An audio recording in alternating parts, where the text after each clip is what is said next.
Students,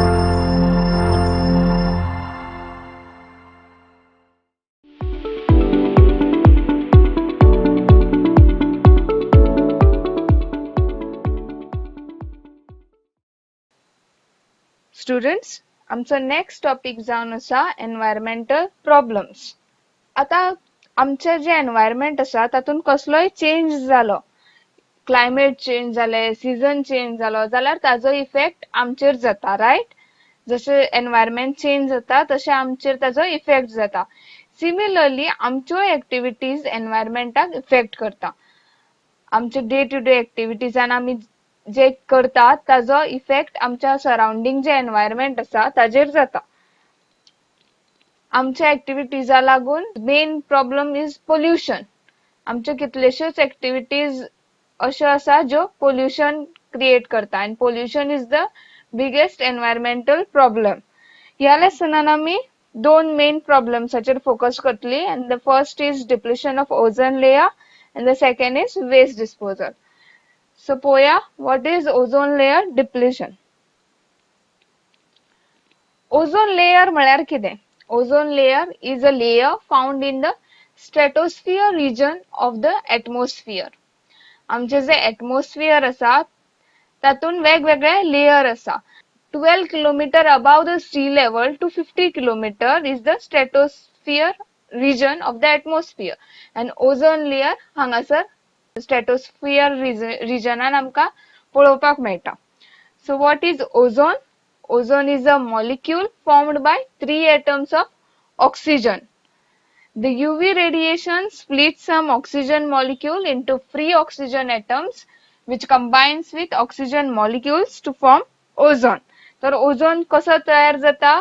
जे एटमॉस्फियरान UV radiations असता ते यूवी रेडिएशन्स ऑक्सिजनाचेर ऑक्सिजन मॉलिक्युलाचेर इफेक्ट करता आणि ते ऑक्सिजन मॉलिक्युलाक फ्री करता and the higher energy UV radiation split apart some molecular oxygen into free oxygen atoms. आम्ही हांगासर केमिकल रिएक्शन पळोवया कशें असता ते. So the oxygen molecule is splitted by the UV radiation into oxygen atoms. आणि हो जो free oxygen atom हांगासर आसा सिंगल तो ऑक्सिजन मॉलिक्यूल वांगडा ऍड जावन ओझोन तयार जाता. ऑक्सिजन मॉलिक्युल्स असता न्ही एटमॉस्फियरान हे थोडे स्प्लिट जाता आणि परत ऑक्सिजन वांगडा ऍड जावन ओझोन जाता. So ozone is a deadly poison at ground level. Ground levelar ozone एक डेडली पॉइजना भशेन असता पण at a higher level it is very useful. How useful? The ozone layer present in the higher layer of the atmosphere protects the earth from the harmful UV radiation from the sun. तर ozone layer आमच्या अर्थाक एक protective blanket कशे रावता आणि ते सगळे harmful UV radiation आपण absorb करता. जे सनाकडल्यान UV rays ultraviolet rays pass on जाता ते ओझोन लेयर आपण एब्झॉर्ब करता आणि आमका प्रोटेक्ट करता. So what is the impact of ozone depletion? Ozone deplete जालो जर ओझोन लेयर डिप्लिशन जायत रावले जाल्यार ताजो इफेक्ट कितें जातलो? ओझोन लेयर नाच जाले जाल्यार ताजो इफेक्ट कितें जातलो? On humans we will have to suffer from sunburns, sun damaged skin cancer सारखे डिजीज जावपाक शकता. It will reduce the effectiveness of our immune system. आमच्या इम्यून सिस्टमाचेर इफेक्ट जावपाक शकता. तसेच वेगवेगळे रेस्पिरेटरी आणि हार्ट डिसऑर्डर्स बी जावपाक शकता. हे जाले for humans. And what are the impact on environment? Global warming, climate change, less ocean planktons, crop and forest damage. हे सगळे environmental issues बी जावपाक शकता. So students, आम्ही आता ओझोन म्हळ्यार कितें, ओझोन लेयर म्हळ्यार कितें आणि ओझोन लेयर डिप्लिशनाचे इम्पॅक्ट कितें, त्याचा इफेक्ट कितें हे सगळे पळयले.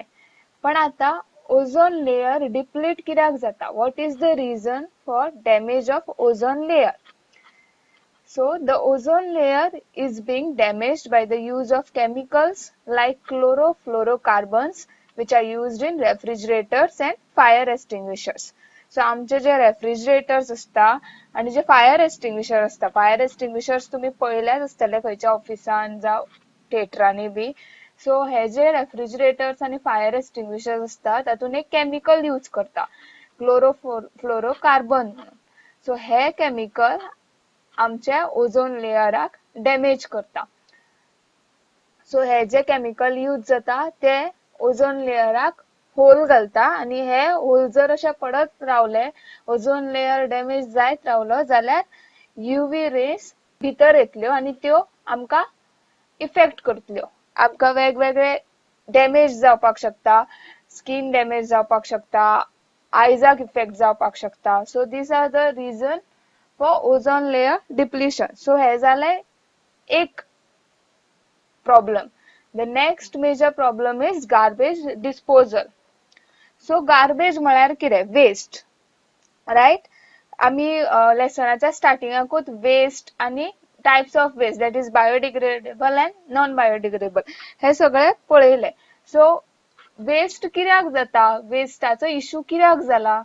जशे जशे इंडस्ट्रीज वाडल्या, वेगवेगळे प्रोडक्ट्स आयल्या, तशे आमच्या पृथ्वीचेर, आमच्या अर्थाचेर वेस्ट एक्युमुलेशनूय वाडपाक लागला.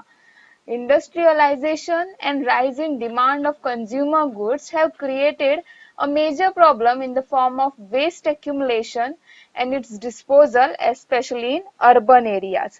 So जसे जसे वेगवेगळे प्रोडक्ट्स आयले, आमी आता वेगवेगळे चिप्स खाता, वेगवेगळे बिस्किट्स खाता, वेगवेगळे कोल्ड ड्रिंक्स पिता, पण ताज्या वांगडा आमी वेस्टूय जनरेट करता. म्हणजे packets of chips, packets of biscuits, then tins, cold drink bottles, water bottles, हे सगळे वेस्ट आमच्या पृथ्वीचेर एक्युमुलेटेड जाता, आमच्या एनवायरमेंटान उरता आणि त्याचो डिस्पोजलाचो मेन प्रॉब्लेम जाता.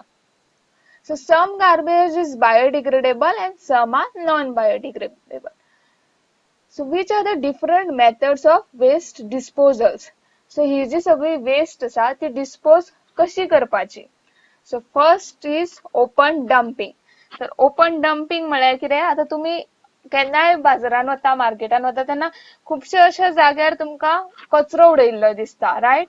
ताका ओपन डम्पिंग म्हणटा. एक पर्टिक्युलर एरिया ज्या जाग्यार वेस्ट अशी उडयल्ली असता, a selected area of a town where solid waste are dumped. पण ह्या मेथडान कितें जाता तर पोल्युशन जाता. ती पर्टिक्युलर थंयसर त्या एरियेन वास मारपाक लागता, त्या एरियेन सगळ्याक प्लास्टिकच्यो पिशव्यो असो कोयर असो उडयल्लो असता. So the area gets polluted. So open dumping is not a better method, it causes pollution. The next is landfillings. तर landfillings म्हळ्यार कितें? The wastes are dumped in low living area and are compacted by rolling with bulldozers. So ही जी waste असता of a particular area, आता ही सगळी waste एका जाग्या वयली कलेक्ट करता, एका गाडयेन घालता आणि एका पर्टिक्युलर एरियेन व्हरून डम्प करता. आणि त्या एरियेन डम्प करून लो लाईंग एरिया म्हणजे जी सकयल आसा, सपोज वयर डोंगर आसा, डोंगराच्या सकयल जी एरिया आसा ताका लो लाईंग एरिया म्हणटा. सो त्या लो लाईंग एरियान ही वेस्ट डम्प करतात आणि डम्प करून करून ती त्या डोंगराच्या लेवलाक हाडटा आणि मागीर ताज्या वयर एक रोलर भोंवडयता. Okay, so that is called landfilling. The third method is composting. तर कंपोस्टिंग म्हळ्यार कितें? आमी ह्या मेथडान मोस्टली बायोडिग्रेडेबल वेस्ट यूज करता. बायोडिग्रेडेबल वेस्ट जी कुसता, सो ती यूज करून आमी तेजे ऑर्गेनिक वेस्ट तयार करपाक शकता. सो कंपोस्टिंगान कितें करता? एक खड्डो तयार करता, एक पीट खड्डो खणटा आणि तातून ही सगळी organic waste, biodegradable waste dump करता. ती डम्प जाली की तेच्या वयर एक थोडे मातयेचे लेयर घालता आणि थोड्या दिसांनी से अराउंड 3 months ती जी गार्बेज आसा फील जाल्ली ती ऑर्गेनिक मॅन्युअरान चेंज जाता.